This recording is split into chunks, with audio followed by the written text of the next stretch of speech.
Bismillahirrahmanirrahim. My name is Saleha Zulfikar. Welcome to my channel Grow with Saleha. Topic is restoration drama. Let me tell you about the history first कि पहले क्या हुआ था.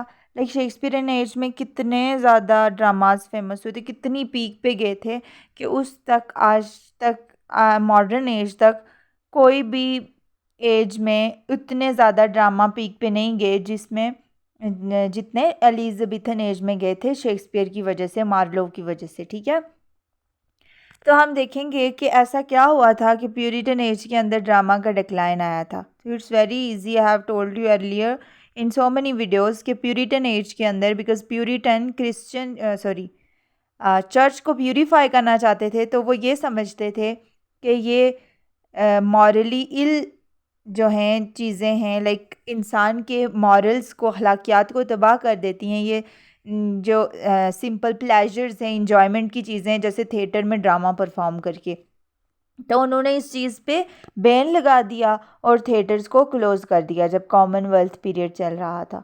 लेकिन जब restoration I, Charles to France से यहाँ पर वापस आया इंग्लैंड के अंदर, तो रेस्टोरेशन एज स्टार्ट होती है.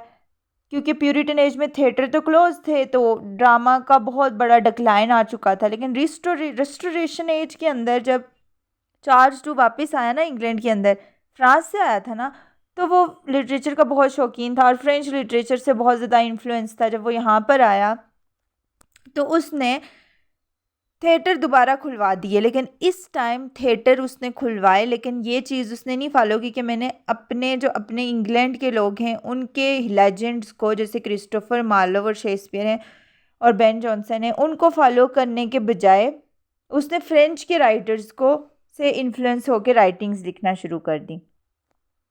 ठीक है, उसने इमोशंस पे बात नहीं की, सेंटिमेंट्स पे बात नहीं की जो कि शेक्सपियर के दौर में होते थे. उसने यूनिटी, वर्क, टाइम, इन सब की धज्जियाँ उड़ा दी. अब फ्रेंच लिटरेचर वाला सब कुछ होने लगा, उससे इन्फ्लुएंस होके लोग लिखने लगे, जो वहाँ हो रहा था वही चीज़ें यहाँ पे लिखने लगे, तो ये सब चीज़ें होने लगी. ठीक है, फ़र्क क्या था? रेस्टोरेशन एज में दोबारा ड्रामा पीक पे जा रहा था as compare to Puritan age, लेकिन वो चीज़ें नहीं अचीव कर सका जो कि एलिज़ाबेथन एज के अंदर ड्रामाटिस्ट्स ने अचीव की थी. उसकी रीजंस भी हम डिस्कस करेंगे. पहले देख लेते हैं. आपको पता है थिएटर क्लोज हो चुके थे 1642 के अंदर. पार्लियामेंट अथॉरिटी जो थी, लाइक प्यूरिटन्स ने क्लोज कराए थे. कोई भी प्ले अच्छा नहीं लिखा गया था रेस्टोरेशन एज तक. थिएटर्स को जब 1660 में दोबारा खुलवाया गया, तब जाके एक न्यू एज रेस्टोरेशन ड्रामा वाली स्टार्ट होती है, जिसके अंदर देखिए दिस यहाँ पे तीसरे बुलेट में लिखा हुआ ना, which was deficient in poetic feelings, imagination and emotional approach to life. तो ये सब कुछ खत्म हो चुका था. अब क्या हो रहा था? अब इंटेलेक्चुअली बातें हो रही थी, रियलिस्टिक बातें हो रही थी, रियलिटी पे लिखा जा रहा था, शॉर्ट शॉर्ट फ्रेजेस में लिखा जा रहा था, सिंपल लिखा जा रहा था, लेकिन स्टाइल थोड़ा फैंसी लिखा जा रहा था और हीरोइक कॉपलेट में लिखा जा रहा था. ठीक है, पहले क्या होता था? इमोशंस पे लिखा जाता था, अब सैटिराइज किया जाने लगा. अच्छा, सोसाइटी में कितने बैड एस्पेक्ट हो रहे हैं, सब इस पर क्रिटिसाइज करना शुरू हो गए, ये सब कुछ होने लगा. समझ आ गई? अब क्या होगा? नेक्स्ट पॉइंट है कि इनका जो मेन फोकस होता था ना इन ड्रामाटिस्ट्स का, कि इनकी राइटिंग्स में, तो ये अपर क्लास को बहुत ज़्यादा डिस्कस करते थे. क्यों करते थे? अपर क्लास को डिस्कस करते थे कि उनके स्टाइल्स को, उनको फैशंस को, उनको क्रिटिसाइज भी करते थे. और समटाइम्स ऐसा होता था कि वो दूसरों, जो लोअर क्लास है, मिडिल क्लास है, उनको क्रिटिसाइज करते थे. तो जब उनको क्रिटिसाइज करते थे तो उनको छोटा फील कराते थे और ख़ुद को बड़ा फील कराते थे, जो बड़ी सोसाइटी वाले लोग हैं, अपर क्लास. तो इस तरह की राइटिंग्स होती थी कि जो कि सिर्फ किधर तक महदूद होकर रह गई थी, अपर क्लास तक. कोई लोअर क्लास को डिस्कस ही नहीं करता था. तो इस वजह से ड्रामा ने यूनिवर्सल अपील, जो उसकी यूनिवर्सल स्टेटस था ना इंग्लिश लिटरेचर के अंदर, इतनी ज़्यादा उसको पॉपुलैरिटी मिली थी एलिज़ाबेथन एज के अंदर, वो सब कुछ कम हो गया. क्यों? क्योंकि यहाँ पर जैसे एलिज़ाबेथन एज के अंदर कॉमन पीपल को डिस्कस करते थे, सिंपल कैरेक्टर्स को डिस्कस करते थे, यहाँ ऐसे कुछ भी नहीं था. यहाँ पे सिर्फ अपर क्लास डिस्कस हो रही थी. तो ये सब कुछ ख़त्म होने लगा कि ड्रामा की जो वैल्यू थी वो कम हो गई as compare to Elizabethan age. हाँ, प्यूरिटन एज के मुकाबले में ऑब्वियसली, बिकॉज थिएटर क्लोज थे तो ड्रामा में पीक आई थी। लेकिन अगर हम कंपेयर करें एलिजाबेथन एज से, वहाँ तो कॉमन लोग डिस्कस होते थे, हर तरह का बंदा थिएटर में आके प्लेस देख सकता था शेक्सपियर के दौर में। यहाँ पर आगे सिर्फ अपर क्लास की तारीफ़ें, उन पे अगर क्रिटिसिज्म भी तो सिर्फ उन्हीं पे, उन्हीं के अच्छा बुरा, क्योंकि शुरू में जो रियलिज्म यानी कि रियलिस्टिक थे ना, रियल सिचुएशन पे लिखते थे। शुरू में इन्होंने बस बैड एस्पेक्ट्स को दिखाना शुरू हो गए जो अपर क्लास थे उनके, लेकिन आहिस्ता आहिस्ता इन्होंने क्या किया, उनके गुड एस्पेक्ट्स भी दिखाने शुरू हो गए, जिसकी वजह से जो लोअर क्लास थी वो खुद को छोटा महसूस करने लगी। ठीक है, तो इस तरह की चीज़ें होने लगी। उसके बाद क्या आ गया कि दूसरा पॉइंट लिखा हुआ है ना कि रेस्टोरेशन एज को उतनी वैल्यू नहीं मिली थी, उतने लोग उसको अप्रिशिएट नहीं करते थे, जिसकी वजह से भी मैंने आपको बता दी है, क्योंकि ये अरिस्टोक्रेटिक क्लास यानी अपर क्लास को डिस्कस करते थे। अब कैरेक्टरिस्टिक्स देख लेते हैं कि यहाँ पर इमेजिनेशन और पोइटिक फीलिंग्स नहीं थी जैसे कि एलिजाबेथन के अंदर थी। यहाँ पे क्या था, यहाँ पे सोशल लाइफ डिस्कस होती थी। ओके, अरिस्टोक्रेटिक क्लास डिस्कस होती थी, दूसरे पॉइंट में भी लिखा हुआ है। अब देखिए, कॉमेडी ऑफ मैनर जो थी, most popular form of drama peak पे गया। कॉमेडी ऑफ मैनर बहुत ज़्यादा फेमस हुई, इससे पहले कॉमेडी ऑफ मैनर फेमस नहीं हुई थी। मैं आपको बताऊंगी कॉमेडी ऑफ मैनर किस तरह की होती है। इसमें क्या होता था कि कॉमेडी ऑफ मैनर में बस अपर क्लास डिस्कस करी। ठीक है, अब इससे पहले बेन जॉनसन की कॉमेडीज अगर आप देखें ना एलिजाबेथन एज के अंदर, वहाँ पे वो ऐसे फनी जो सीन है वो क्रिएट करता था कि कैरेक्टर्स खुद बहुत हंसने लगता था उन सीन्स पे, उन लोगों पे, या फिर उन मतलब हंसी खुद ब खुद आ जाती थी, इतनी ह्यूमरस जो थी कॉमेडीज होती थी, फनी होती थी। अब अब हंसने वाला मकसद भी चेंज हो गया कॉमेडी ऑफ मैनर में। इसमें क्यों हंसा जाता था, पहले तो लोग हंसते थे ना, कोई अच्छी वजह होती थी हंसने की, कोई फनी सीन हो जाता था, कुछ हो जाता था कॉमन पीपल के साथ किसी भी। लेकिन यहाँ क्या होने लगा, यहाँ पे जो अपर क्लास है ना, इनकी राइटिंग्स में क्या होने लगा कि अपर क्लास जो थी वो लोअर क्लास पे हंसने लगी, लोअर क्लास जो थी वो खुद को छोटा महसूस करने लगी। अपर क्लास पे अगर कुछ उनके फैशन पे भी तंज किया जाए तो वो उस पे भी हंसने लगे। अच्छा, हम ऐसे लाइक वो खुद पे हंसने लगे, अपर क्लास खुद पे भी हंसने लगी और उससे लोअर क्लास पे भी हंसने लगी। यानी सटायर आ गया था ना, तंज की वजह से लोग हंसने लगे, कोई फनी चीज़ नहीं हो रही थी, कोई फनी सीन नहीं क्रिएट हो रहा था, तो ये हंसने का मकसद भी चेंज हो गया। इतना चेंज आ गया था कॉमेडी के अंदर भी। रेस्टोरेशन ड्रामा जो था वो नैरो था। क्यों नैरो था, क्योंकि सिर्फ अपर क्लास को डिस्कस करता था। आपको मैंने ये भी बता दिया कि ये सटायर होती थी, इसमें सार्काज्म होता था, सिंपथेटिक ह्यूमर होता था, यानी ह्यूमर का मकसद भी मैंने बता दिया, हंसता था तो लोग तो क्यों हंसते थे ये भी बता दिया। ऑब्सकैनिटी और corruption were prevalent in restoration drama, तो करप्शन आ गई थी सोसाइटी के अंदर और उसी चीज़ को ये मौजू बना के लिखते थे। Restoration comedy and William Congreve. अब देखें, बहुत सारे कॉमेडीज़ में, रेस्टोरेशन कॉमेडी में बड़े बड़े नाम हैं, लेकिन जो सबसे फेमस था वो विलियम कॉन्ग्रीव था।